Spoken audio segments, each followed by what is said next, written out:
Are you into mini handheld gaming? Are you also into playing DS on the go and something the size of a credit card? Well, today we have something interesting. This is the XU Mini M. Yes, I'm not quite sure about it either. So let's look into it and see why this is an interesting device, possibly for you.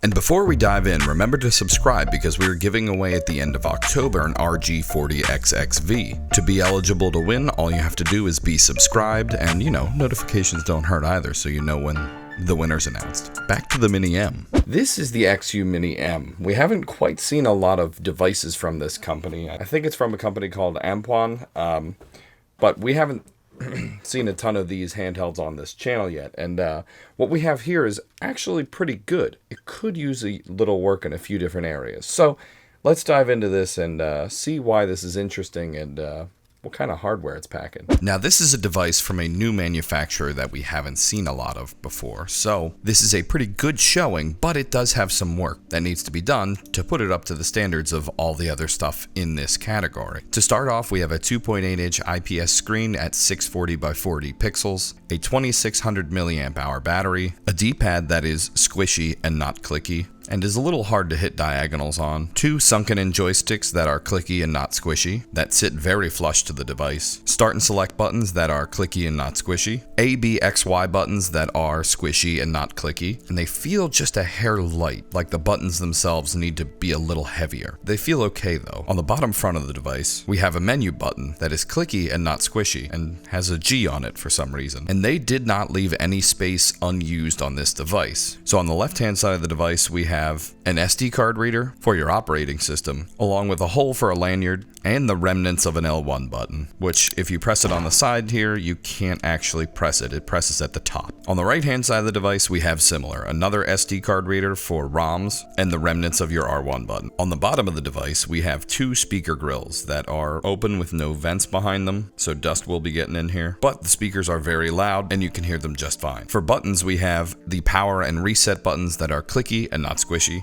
in addition to a headphone jack. On the top of the device, we have 2 USB-C ports, one for charging and one for data, a volume rocker that is very clicky and not squishy, and then we have the trigger buttons. R1, R2, L2, and L1 are all very clicky and not squishy. They are loud, clicky, and only depress from one side of the button or another. I think this is fine, but it's not pleasing. It makes it feel a little cheap in your hands when you click it. And this is something that a manufacturer with a lot of devices under their belt would generally dampen, because the device to me overall feels a little hollow, and I think that's because the weight is distributed to the screen and the battery, and everything else is kind of hollow on the sides. When you look at the back, you can tell that there's not much in there, which is okay, but it does feel a little off. And speaking of the back, we have a vent for I'm not sure what. There's no fan, I guess just passive heat reduction, which is good because this device doesn't really heat up at all, except on the screen. I noticed the screen gets very hot when playing DS games. Not hot, but toasty. Overall, I think this is a good first pass from Magic X on the XU Mini M, but there are definitely a few things to work on for the hardware side. So I think for hardware, it's actually packing a ton of different features and buttons and joysticks that get a lot done in this form factor, but it's still very small. So I'm not quite sure if this is a device for me or a device for somebody else. I think it's interesting because of how small it is, and it looks good because of how packed densely the screen is with pixels, but what is it for? Let's take a look at the software and see if that solves our question.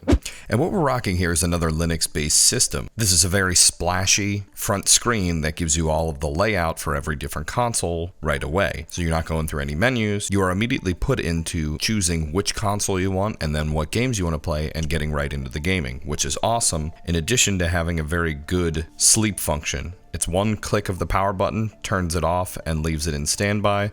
I left it in standby for a few days and it didn't really lose any power, which I think is the biggest thing with a small handheld like this, because you want to quickly play it and quickly throw it in your pocket. So I thought their layout was good for choosing your consoles, and this has an interesting power level because it goes all the way up to the PSP, But let's go through each of the systems and see what's good to play on this thing. Stuff from the 8 and 16-bit era like the Super Nintendo plays fantastic on this device, up to things like Game Boy Color and Game Boy Advance. These all scale very well to this device and look fantastic on this screen. And the screen is very bright. I couldn't find out how many nits it was, but it is pretty noticeably bright compared to some of the other offerings. When we move up into 3D gaming, N64 works pretty well on this console. I was able to find some ROM hacks that were on here already, and I thought Dragon Ball Kart was kind of funny. So I tested out this game and it worked perfectly fine. The joysticks were a little touchy, but I think it turned out pretty good. Moving up a little bit, we end up with the Nintendo DS, and games on this play great. You're able to swap between the screens with the left and right triggers, L2 and R2, and when they're in full screen, you can switch between the two full screens with the click of the left joystick. With this size, screen, and brightness, it really did look pretty sharp on this device, and you're able to use the other joystick for the pen inputs and functions if you need them. And the next part was pretty surprising because it can actually play some PSP games. Now, God of War ran pretty bad, but it did run, which means that we can play some other PSP games that are a little bit lower power. So I ended up playing Angry Birds here, and it worked totally fine. You were able to play through the game at speed and had no issues. Now, do I think this device is for PSP games? No. But it being an offering on this device really does shine through compared to some other devices. So for how small this is, being able to play this type of power level is kind of cool.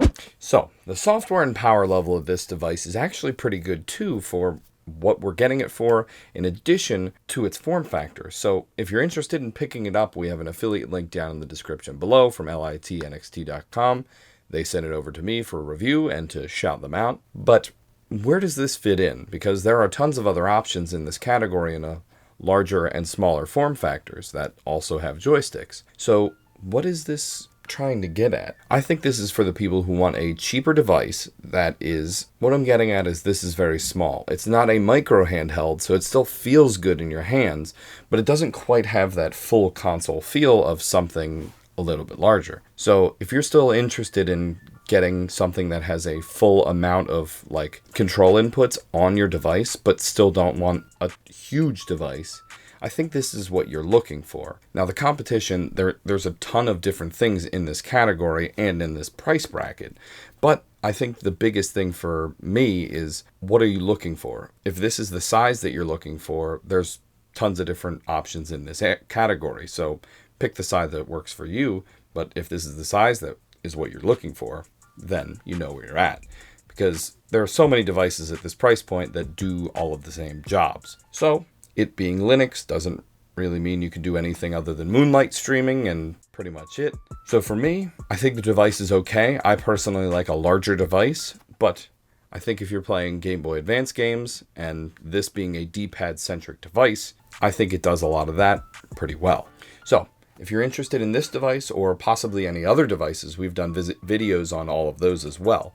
So take a look at the ones that we would compare them against, and look for a roundup towards the end of the year, because we're going to do a roundup of all these vertical handhelds as well. And you never know. It might make it. It might not. There's a lot of good ones. That's all I have though for today. Davey out.